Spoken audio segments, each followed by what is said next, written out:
전쟁의 한복판에서 뜻밖의 이름이 들려옵니다.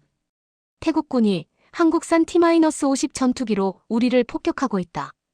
캄보디아인들이 우리 국방부 앞까지 찾아와 규탄 집회를 여는 초유의 사태. 과연 한국산 전투기는 정말 민간인을 폭격한 걸까요? 오늘 100년을 이어온 태국과 캄보디아의 피비린내 나는 영토 전쟁, 그리고 그 중심에 선 K-방산의 실체를 1시간 동안 낱낱이 파헤칩니다. 안녕하십니까? 세계의 이면을 날카롭게 파고드는 뉴스 속 이야기입니다. 2025년 여름, 동남아시아의 평화가 깨지는 충격적인 소식이 전해졌습니다. 태국과 캄보디아, 오랜 앙숙 관계인 두 나라 사이에 다시금 전운이 감돌기 시작한 것입니다. 그리고 그 전운 속에서 한국산 무기 T-50 전투기가 실전 투입되었다는 놀라운 소식이 들려왔습니다. 과연 이 모든 것이 어떻게 시작되었고 T-50은 어떤 활약을 펼쳤을까요? 오늘 우리는 2025년 태국 캄보디아 국지전의 진실, 그리고 그 한가운데에 선 K-방산의 빛과 그림자를 심층적으로 분석해 보겠습니다. 이야기는 2025년 7월 24일 태국과 캄보디아 국경지대에서 시작됩니다. 수백 년 동안 이어져 온 영토 분쟁의 불씨가 다시 타오른 것인데요. 특히 문제가 된 지역은 캄보디아의 자랑이자 유네스코 세계문화유산인 프레아, 비에아르 사원이 있는 당그레크 산맥 일대였습니다.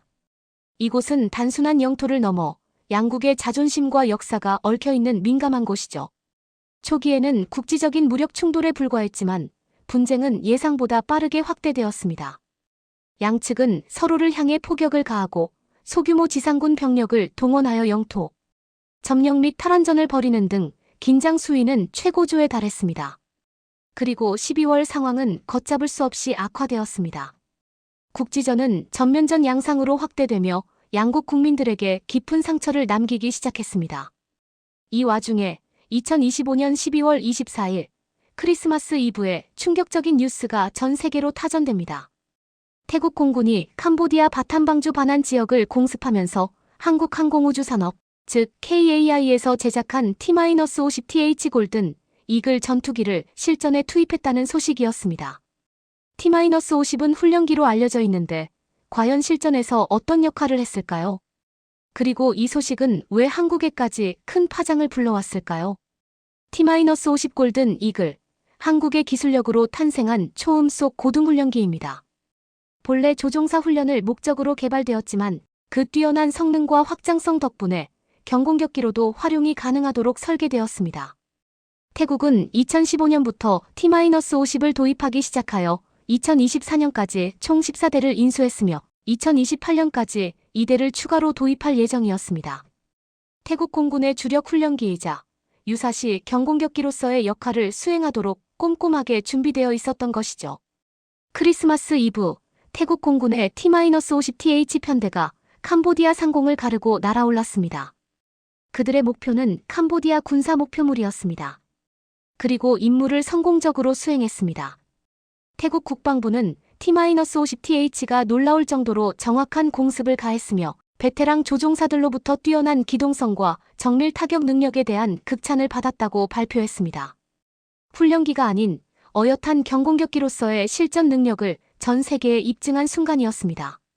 한국 공군 역시 T-50의 실전 성능을 처음으로 확인하는 중요한 계기가 되었습니다.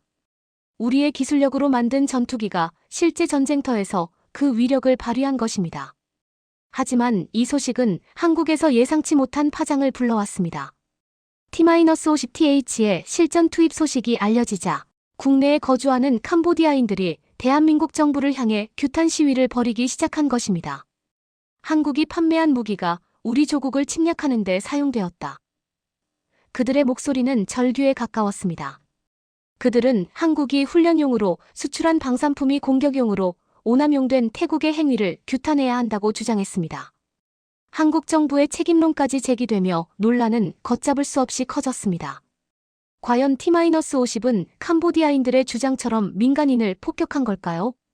아니면 태국군의 정당한 군사작전이었을까요? 이 질문에 답하기 위해서는 캄보디아 공군의 전력에 대해 알아볼 필요가 있습니다. 캄보디아 공군은 태국에 비해 그 규모와 장비 수준이 현저히 열악합니다. 그들은 심지어 전투기를 단 한 대도 보유하고 있지 않습니다.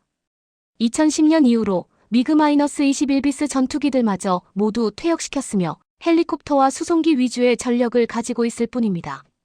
이러한 상황에서 T-50TH와 같은 경공격기가 투입되었다는 것은 캄보디아 입장에서는 상당한 위협으로 다가왔을 것입니다.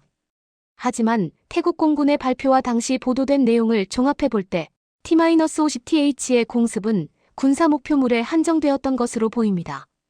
물론 전시 상황에서 민간인 피해를 100% 막는 것은 불가능하지만 T-50TH의 정밀 타격 능력은 군사시설만을 목표로 하는데 큰 역할을 했을 것입니다. 캄보디아인들의 비판은 한국산 무기가 자신들의 국가를 공격하는 데 사용되었다는 감정적인 부분이 더 크게 작용한 것으로 분석됩니다. 그러나 무기 수출은 늘 이러한 논란의 여지를 안고 있습니다. 방산 수출국으로서 한국은 앞으로 이 문제에 대해 어떤 입장을 취해야 할까요? 교전 20일 만인 12월 27일, 태국과 캄보디아 양국은 마침내 휴전에 합의했습니다. 하지만 전쟁의 상처는 깊었습니다. 특히 민간인 피해 규모와 그에 대한 책임 문제를 둘러싼 논란은 휴전 이후에도 계속되었습니다. 중국은 양국 관계 발전을 촉진하고 휴전 감독 및 지뢰 제거 협력 등에 도움을 제공할 의향을 밝혔지만 근본적인 영토 분쟁의 해결에는 오랜 시간이 걸릴 것으로 보입니다. 태국과 캄보디아는 100년이 넘는 시간 동안 영유권 분쟁을 벌여왔으며 최근에는 스캔 범죄와 정치 상황까지 겹쳐 갈등이 심화되고 있는 상황입니다. 이처럼 복잡한 배경 속에서 T-50TH의 실전 투입은 한국 방산 산업에 여러 가지 시사점을 던져주었습니다. T-50TH의 실전 경험은 한국 방산 기술의 우수성을 전 세계에 알리는 중요한 계기가 되었습니다. T-50 계열 항공기는 우수한 기동성과 높은 훈련 효과가 이미 입증되어 세계 고등훈련기 및 경전투기 시장에서 경쟁력을 인정받고 있었습니다. 이번 실전 투입은 그 성능을 다시 한번 확인시켜 주었으며 특히 예상치 못한 상황에서도 뛰어난 성능을 발휘할 수 있음을 증명했습니다. 이는 향후 T-50 계열 항공기의 수출에 긍정적인 영향을 미칠 것으로 예상됩니다.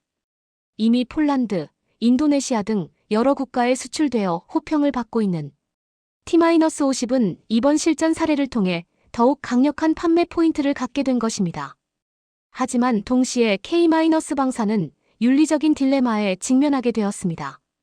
평화 유지를 위한 국방력 강화라는 명목으로 수출된 무기가 실제 전쟁에서 사용될 때 그리고 그 사용이 분쟁 당사국 중 한쪽의 민간인들에게 비판받을 때 우리는 과연 어떤 자세를 취해야 할까요? 단순히 돈을 벌기 위한 수출을 넘어 K-방산이 국제사회에서 책임 있는 역할을 수행하기 위해서는 이러한 딜레마에 대한 심도 깊은 고민이 필요합니다. 미국이나 러시아, 중국과 같은 주요 무기 수출국들도 이러한 문제에 직면합니다. 하지만 그들은 오랜 기간 축적된 외교적 경험과 국제법적 해석을 바탕으로 나름의 원칙을 가지고 대응하고 있습니다. 한국 역시 K-방산의 위상이 높아짐에 따라 무기 수출이 단순한 경제적 이익을 넘어 국제정치와 안보에 미치는 영향에 대한 철저한 분석과 윤리적 기준 마련이 시급합니다. 이번 태국-캄보디아 분쟁은 단 20일 만에 휴전에 합의했지만 그 과정에서 드러난 K-방산의 실체는 우리에게 많은 질문을 던져주고 있습니다. 한국산 전투기의 놀라운 성능은 자랑스러울 수 있지만 동시에 그 무기가 초래할 수 있는 인도주의적 문제와 외교적 파장 또한 간과할 수 없습니다.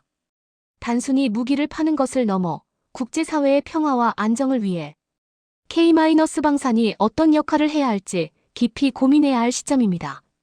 자, 정리해 보겠습니다. 2025년 태국-캄보디아 분쟁은 오랜 영토 분쟁의 비극적인 재현이었습니다. 그 한가운데에 투입된 한국산 T-50TH 전투기는 뛰어난 성능을 입증하며 K-방산의 위상을 높였지만 동시에 무기 수출국으로서 한국이 직면하게 될 윤리적, 외교적 과제를 명확히 보여주었습니다. 우리는 이제 단순히 무기를 잘 만드는 것을 넘어 잘 팔고 책임있게 관리하는 방법을 모색해야 합니다. 우리가 만든 무기가 세계의 평화에 기여하고 동시에 자랑스러운 대한민국의 기술력을 알리는 역할을 할 수 있도록 뉴스 속 이야기는 앞으로도 K-방산의 행보를 날카롭게 지켜보겠습니다. 여러분의 생각은 어떠신가요? 한국산 무기의 실전 투입, 그리고 그 이면에 숨겨진 다양한 이야기들에 대해 어떻게 생각하시는지 댓글로 여러분의 고견을 남겨주십시오. 오늘 영상이 유익하셨다면 구독과 좋아요, 그리고 알림 설정 꼭 부탁드립니다. 여러분의 작은 관심이 책임 있는 K-방산을 만드는 큰 힘이 됩니다. 지금까지 뉴스 속 이야기였습니다. 시청해주셔서 감사합니다.